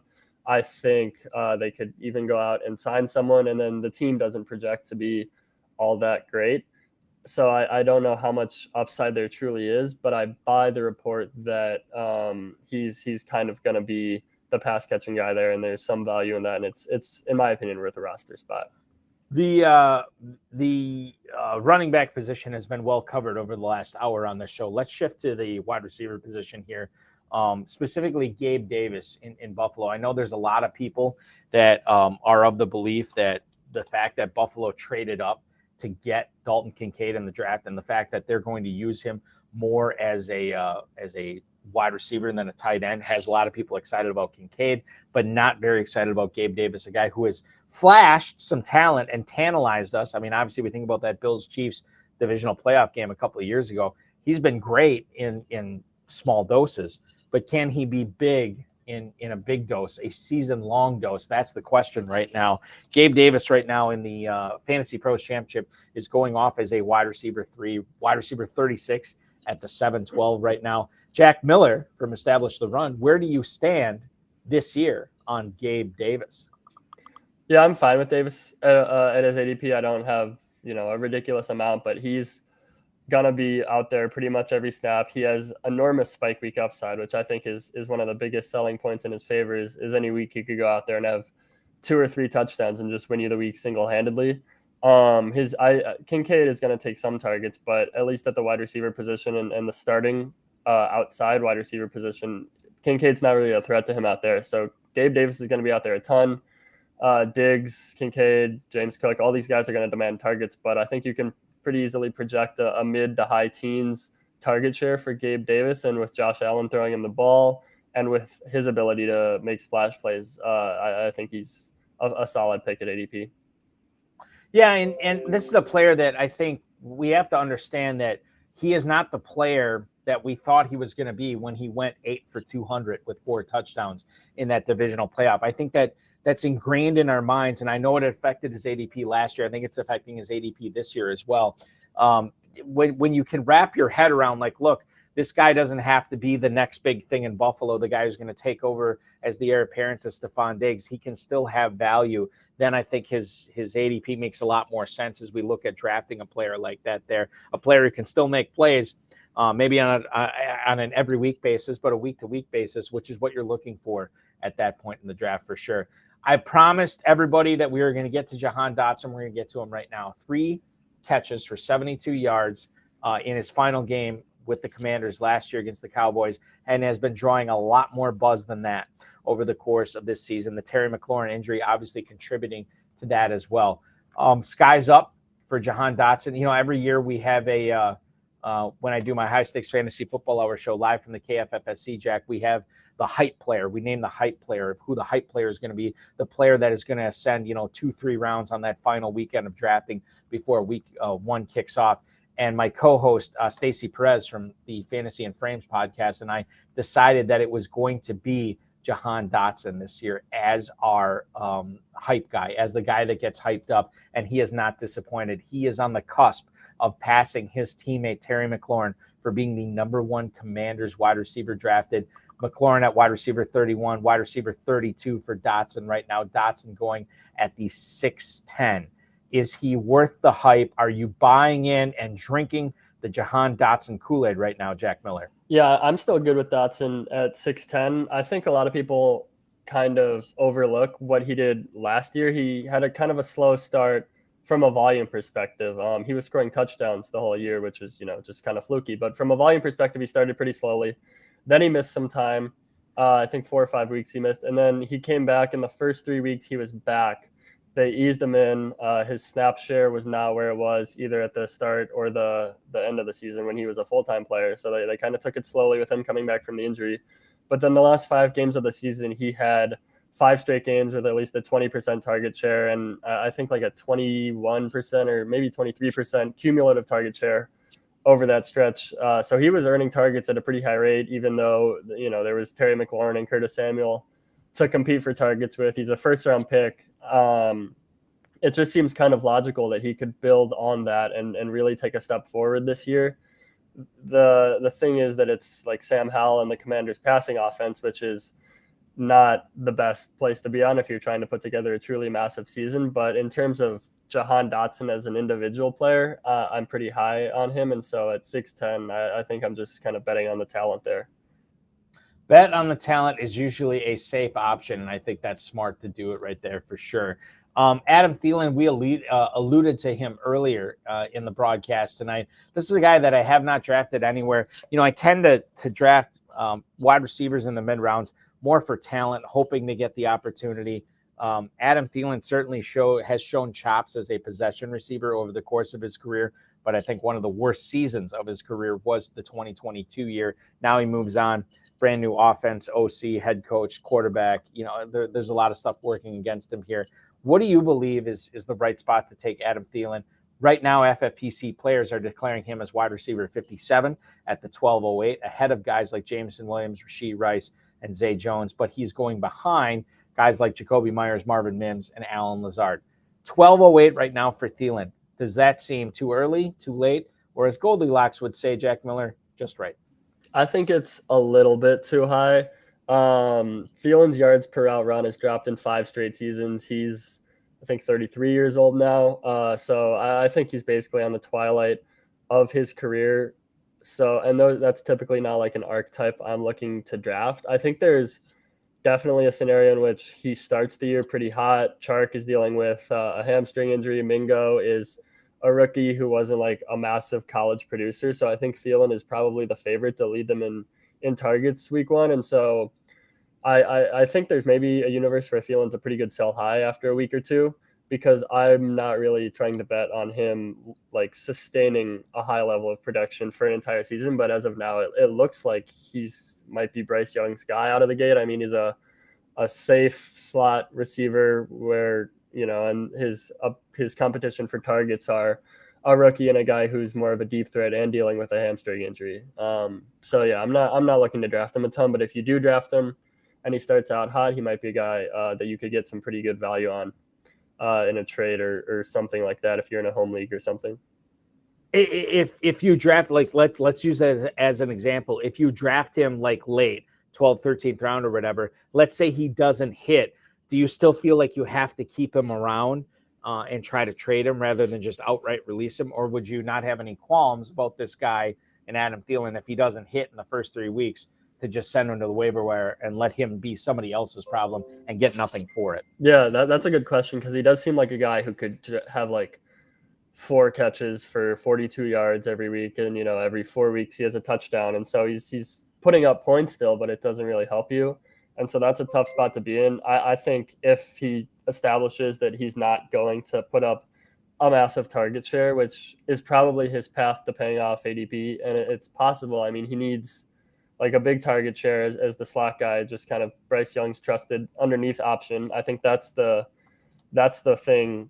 Thielen needs to be like a top 30 receiver. So if it becomes clear that he's not going to put like a huge target share up, then that's when I think you just kind of cut ties. Yeah, I think that's a good point. That's a good rubric for looking at it as well. Shifting to the tight ends here, I had a decision to make in one of my dynasty leagues. I'm going to frame this question from a dynasty and redraft standpoint. If the answer is the same for both, feel free to give that.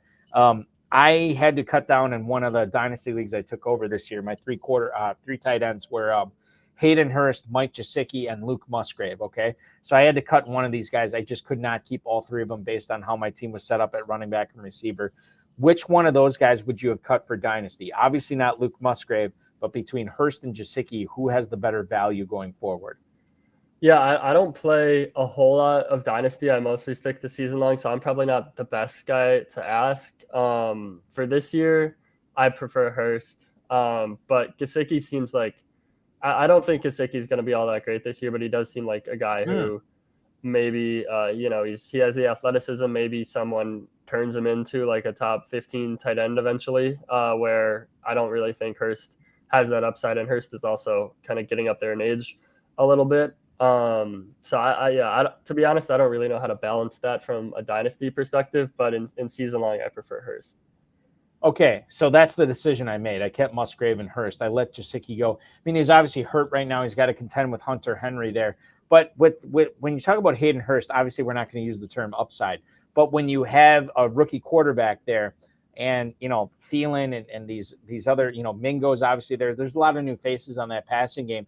Could Hurst, what's the potential, because Hurst would be my backup on this team, what's the potential that, if something happens to Musgrave or quite frankly, anybody start at tight end where they have Hurst as a backup, that he just, you plug him in there and you could expect, 4 for 38 or 5 for 60 or something like that. What's his week to week? I mean, is it pretty volatile that what you see in Hurst this year from a season long standpoint, or is there a certain amount of value in drafting him as your second tight end? Yeah, I've been drafting him a pretty good amount. I think he's a pretty safe bet for volume. He was on, the Bengals last year competing for volume with Jamar Chase, T. Higgins, Tyler Boyd. Obviously, Chase and Higgins missed some games, but he had a 14% target share last year. Now he's competing for targets with Adam Thielen, DJ Chark, and Jonathan Mingo.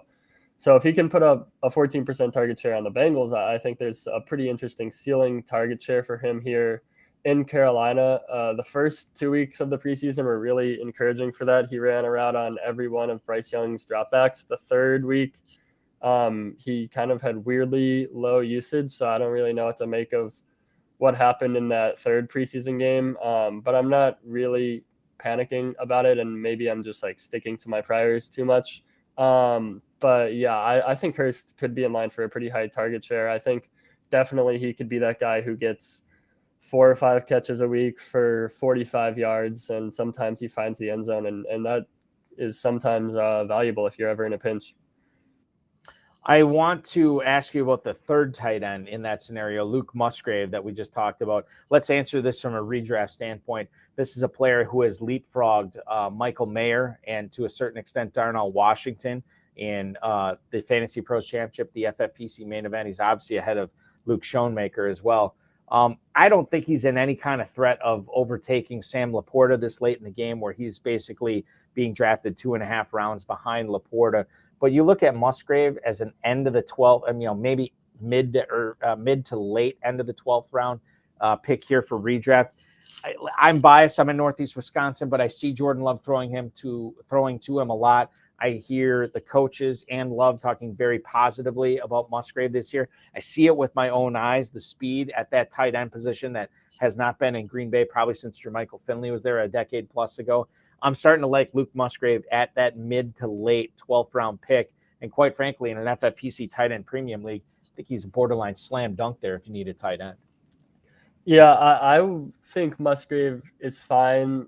He's risen pretty significantly, and I do remain a little just wary of especially the non-day one rookie tight ends, but it does seem like he's in line for an every down role, and it's not like he has unbeatable target competition. So I definitely get where it's coming from. I'd say his price is fair, and he's not someone I'm drafting a ton of, but I don't think he's supremely overvalued or anything like that.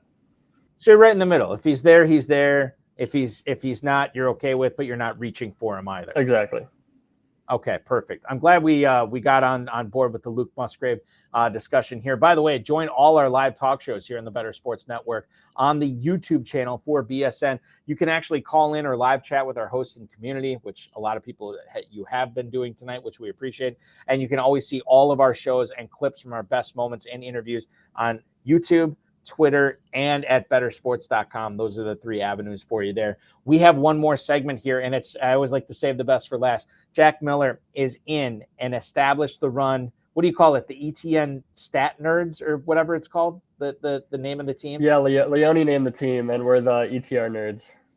Me ETR nerds, just ETR nerds. Okay, perfect. So we're going to get into that. We're actually going to get into the draft itself and some of the picks. I don't want to give them all away because I know you're live blogging this, which is really good. It's a really good read at Establish the Run and a really good listen too.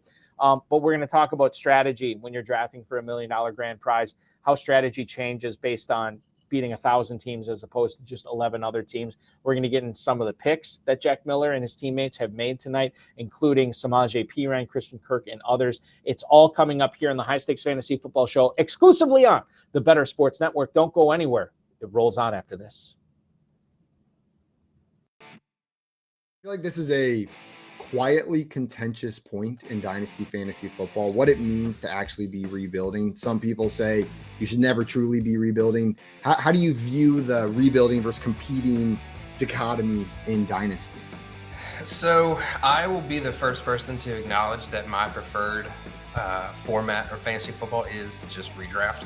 The years that I have played Dynasty, it has been I've drafted a win now team because I've seen people that have just gotten into the cycle of rebuilding and thus they just don't make any progress. So if you're rebuilding for the 5th year in a row, I just, I don't know exactly how you get out of it, but yeah, it's definitely something that can happen. And a lot of people, especially when we come out of the NFL draft, everyone's just instantly shipping off, draft picks and everything. So, I mean, it's definitely something that can happen. Joey, do you feel similarly to it? Do you feel like you see people getting stuck in the rebuilding loop? I mean, I would say people that try to rebuild in the beginning of seasons, of their fantasy seasons, I see them get stuck in that rut. I would really try to only ever rebuild if I knew I was going to miss the playoffs. Like, I'm always trying to play to win, even if it's maybe I don't know. I think my big thing is the word rebuild is a much shorter time frame than I think most people say it should be. Like, they look at rebuild as like 3 years out competing. Rebuild, you're looking to compete next season. You know what I mean? Like, if you're doing it now, you're looking to revamp, and maybe there's a one season where you ship it off, but that very next season you should be competing. If you're doing it like that, I'm cool with it, but you gotta have a plan, not just keep getting the young players, keep getting the draft picks. Otherwise, you end up like Tim. Maybe not like Tim who gets a bye, but you make the playoffs, you're in that like 4 to 6 range every year, just hovering in the middle. Nothing ever gets better, nothing ever gets worse. I think I play like you in Dynasty, Simon. I play in 3-year windows. 100%. That's my go-to. And with the rate at which Dynasty leagues turn over, you should really only ever play in a 3-year window.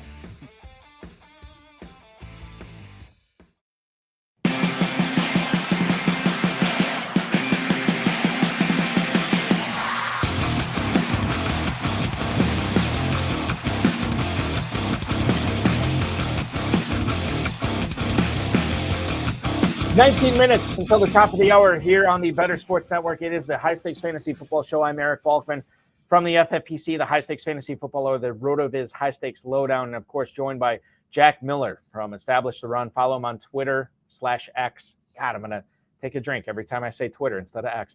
At JackMiller02 on Twitter, and all his work over at Establish the Run, including all this stuff you've been posting about your main event slow draft. This is the first time you've been a part of a main event draft this year. What has the experience just been like, knowing that you guys are competing for a $1 million grand prize this year, Jack? Yeah, it's actually my first main event period, just because, in past years, the entry fee was a little bit prohibitive, but I'm hoping next year, honestly, to go out to Vegas for the live drafts. I think those would be super fun. But yeah, this is my first main events, and I think we're doing pretty well there. We've had a couple cases where we were hoping a guy would fall to us, and he did. There were a couple times we wanted a quarterback to fall to us, and they did not. So, it is what it is. I think overall, I like this team. Leone has done a few main event teams, and he says that this is like his favorite team so far.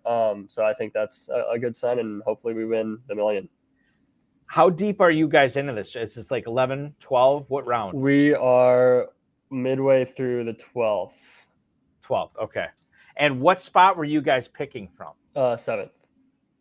When you guys found out that you were picking from the 7th spot, what was the conversation like? What was the strategy when you knew that, okay, we're going to have to wait for a half round to go off the board before we find out our guy here. But you can kind of tell, like, based on ADP and based on where you're picking on the board, you kind of know the positions and the players you want to target.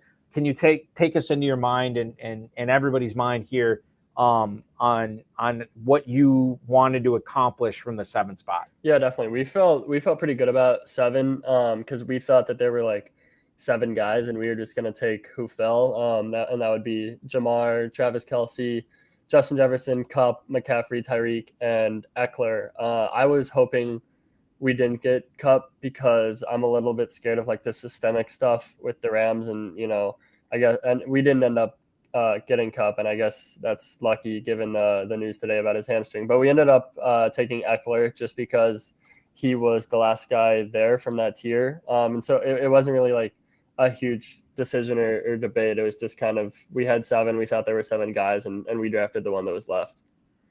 So I totally biffed on this. I should have asked you about Cooper Kupp earlier. 3 hours ago, Andrew Siciliano said that Sean McVay told everybody that Cooper Kupp has had a setback. He's now day-to-day with his muscle strain. 10 days away for a 30-year-old receiver to get healthy from a soft tissue injury coming off ankle surgery. I believe it was ankle surgery coming off last year. At least it was an ankle injury, a serious ankle injury. He's going right now, as I look at the Fantasy Mojo on this, for as far as ADP goes, wide receiver 4 at the 107. Knowing what you know now, how far are you letting Cooper Kupp slip in your drafts? I honestly don't think I would take him in the first round, but I've been a little low on Kupp the whole time because between him staying healthy, between Stafford staying healthy, between the Rams kind of just looking like a disaster outside of Stafford, Kupp, and Aaron Donald. There's just a lot of stuff. The upside, I think, is ridiculous. Like we saw the upside 2 years ago. I think that is still within the range of outcomes if everything breaks right. But the downside is just so scary with Kupp. So I haven't been drafting a ton of him. How does and we've danced around this topic throughout the program tonight.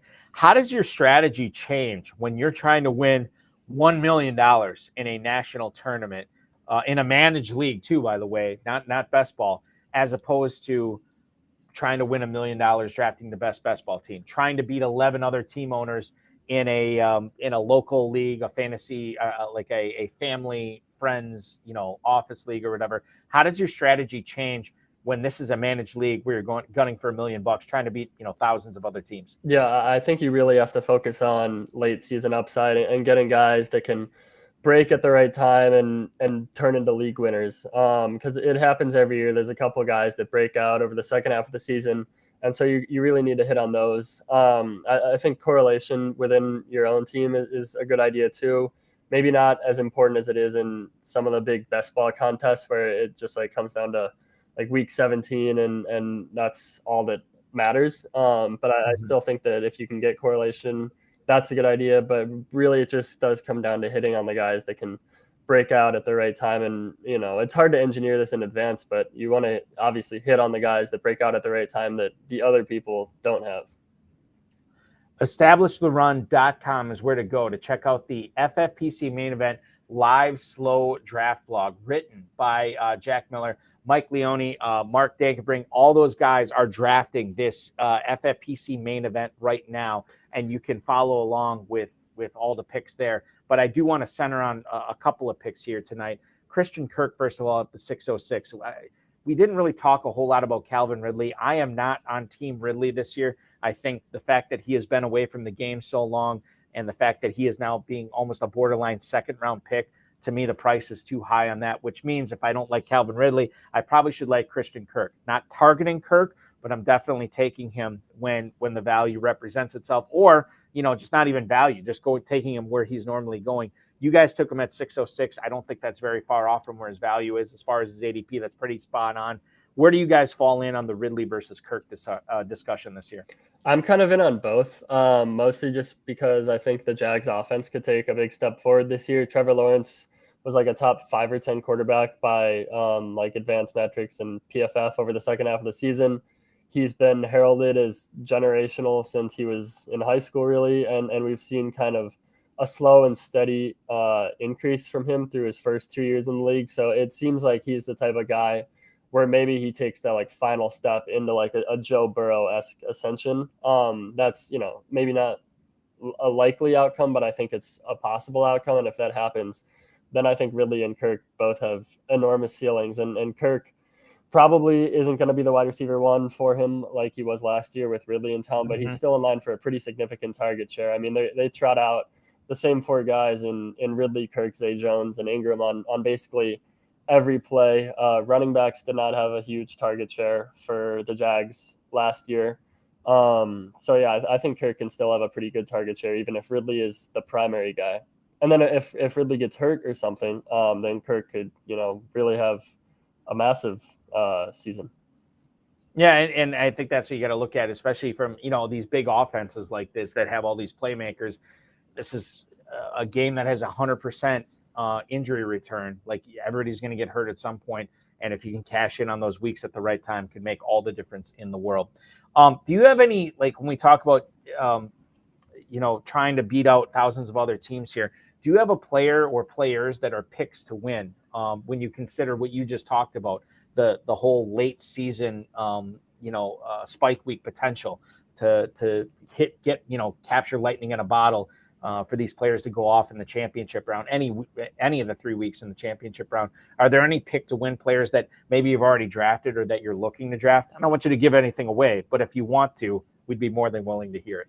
Yeah, that's a good question. I think 2 guys, these are kind of early round guys, but Jordan Addison and Zay Flowers, we drafted Addison on this team. I think both of them first round picks, good passing offenses, good quarterbacks. And so maybe they don't come out of the gates with a massive target share, but there's scenarios where they both have pretty big target shares near the end of the season. Zay Flowers maybe has the upside to like just be the wide receiver one on his team just because he proves that he's the best, whereas Jordan Addison probably needs a Justin Jefferson injury. But even without a Jefferson injury, I think he can put up some decent numbers. And then later on, I guess sticking with the rookie theme, since we talked about that earlier, how that they tend to improve throughout the season. Jaden Reed is a guy that I think is super undervalued right now. Honestly, I don't get the ADP gap between him and Romeo Doubs. Doubs, I think, played pretty well last year, given the situation he was thrust into, being a day 3 pick. A day 3 pick thrust into a starting role for an Aaron Rodgers offense. He performed pretty admirably, but Jaden Reed was productive his freshman season at Western Michigan, productive in Michigan State, got significantly better draft capital, and has been the star of Packers training camp. So I honestly, I think I would take Reed over Doubs straight up. And from a lot of the sites ADPs this summer, that's a pretty contrarian opinion. So he's a guy, and then Jalen Hyatt, probably not going to do much week 1. But I think the Giants could pass a little bit more this year. They started to do that at the end of last season. They signed Waller. They kind of dragged their feet on Saquon. They extended Danny Dimes. So maybe we see a little bit more passing, and maybe by the end of the season, Hyatt is into a bigger role. He's not a guy I'm like as high on, but I think you could pretty easily tell yourself a story where he just goes, and he's also has that spike week upside, the big play, the speed guy, where he could just break a slate. I can tell you that Jones is a guy that's coming on in drafts. Not a ton, but he's moving up a little bit right now in ADP. I want to get back to that Packers discussion here. The gap is closing on Doubs and Jaden Reed right now. In fact, if you look at what's going on over the last 2 days in our mid-stakes championship over at the FFPC at myffpc.com, Doubs wide receiver 48, Jaden Reed now wide receiver 64. Doubs is going at 10:01. Jaden Reed is going at 14:06. So you're looking at about 4.5 rounds. And remember, Doubs is dealing with a hamstring injury right now. So as we enter these final 10 days up until the start of the NFL draft, where drafting season is no longer going to be existing, you're going to see Jaden Reed close that gap even more. Not sure he ever overtakes Doubs in this, but there's a non-zero chance of anything, as I always like to say. But I bet that gap definitely gets tightened. I'm not going to reveal the 3 rookies you guys have on your squad. Everybody can go to establishthерun.com to check that out, to find out which rookies you've drafted. But I do want to ask you, 3 rookies in the first 10 rounds. You talked about getting these guys that could be crescendoing at the end of the season. How important is it for you guys to get these unknowns, these relative unknowns in these rookies? Well, they may have the draft capital. They've never done it on the field before. How important is it to add these rookies onto your squads at this point in the draft when you're coming up on rounds 8, 9, 10? Yeah, I think if the opportunity presents itself, it makes sense. I don't think we went into this draft saying let's draft a bunch of rookies. It just kind of turned out that way, especially I'll just reveal this one, especially with Jackson Smith and Jigba. We thought about taking him in the 7th round. So then it just happened that he lasted another round. And so it was just kind of an easy decision there. But yeah, I mean, it was, besides JSN, the other 2 were hard decisions. It wasn't we were let's go out and get ourselves a bunch of rookies. So that's kind of how that played out. And it makes sense, obviously, when you're trying to, again, you have to beat out thousands of other teams. If you get all these guys going for it and you start them all in that final week, that's massive. That's what you need. Think about the guys, the Go Bills, the Marv Levy franchise last year that went back to back in the FFPC main event. Don Bargnani, Sean Stutzman, and of course, Mike Costantino. That they ended up making one lineup decision in week 15 that ended up cementing them as the champions. And that was just as simple as substituting in a running back as opposed to Bam Knight. I can't remember who it was. I want to say it was somebody from the Chiefs. I could be wrong on that. Don't quote me on that. But it was basically one running back decision that vaulted them up to first place. You already talked about how you feel about the team so far. I don't want to necessarily focus on that. Let's talk about Samaje Perine. I've been the biggest Javonte Williams guy based on all the information that's trickling out of Denver. Sean Payton seems to be very high on him. Everybody seems to be very happy about how the injury is progressing. Is Perine a value for you guys? You took him in the 10th round. Yeah, I don't think he's a smash pick or anything. And the news about Javonte has been almost unbelievably positive. But I do think that Perine's going to open the year with a pretty decent role because I think they're going to take Javonte kind of slowly, kind of like what the Jets are going to do with Breece Hall. And then even once Javonte is fully healthy, maybe Perine holds on to a little bit of passing down work and change of pace carries here and there. And if Javonte either can't get back to his old self or if he suffers another injury, the contingent upside on Perine's pretty good. So I think it's just that archetype of some standalone value, and then if something happens to their other guy, then he turns into a potential league winner. And so that's kind of the archetype we're looking for here in these double-digit rounds with the running backs. Jack, if you meet somebody on the street, they recognize you and they say, "Hey, that's Jack Miller from Establish the Run." I have 30 seconds to ask them about fantasy football this season in the FFPC main event, the Fantasy Pros Championship. You have 30 seconds to tell this guy what he needs to know for winning $1 million. What would you tell him? I'd probably say make sure you don't fall behind at wide receiver. I think if you only have 30 seconds, making sure someone structures their team correctly, get a running back or 2 early on, and then just make sure you're not too far behind at receiver, and then that you can kind of put together a group of 0 RB candidates later on and hope someone breaks out. And I think that's good advice. And I think that's the way a lot of people do it for sure. And it has a very good proven track record of success. Jack, the best way to consume more of your content, obviously following you on X at JackMiller02. Go to EstablishTheRun.com. Is there anything else that I'm forgetting? No, that's pretty much it. Excellent. Thank you so much for popping aboard tonight. I want to thank Jack Miller, our producer, Tyler Soto. We're back next week live at Planet Hollywood in Las Vegas with Draft Sharks Matt Schauf at 7 p.m. Eastern time. We'll be broadcasting live. That show will bleed into the start of the game, so you'll have your 2-screen experience going on. Remember that you can still have time to win a pair of $1 million grand prizes at myffpc.com with the Fantasy Pros Championship, the FFPC main event. Play fantasy football year-round at myffpc.com. 1,500 plus leagues for over a decade. None have ever folded at all. MyFFPC.com is your home for that, as well as $5 leagues where you can just compete for fun against people, 11 people rather than 11,000 people. You can do that at MyFFPC.com. And we will be back next week I do. Jack, thank you so much. I hope you win the FFPC main event this year. It'll be so much fun to talk to you as the next FFPC millionaire. Oh, that'll be great. And yeah, thank you guys for having me on.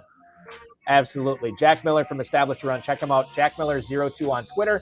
Dynasty Nerds with Derek Price is up next here on the Better Sports Network. Be good, everybody. We'll talk with you again next week.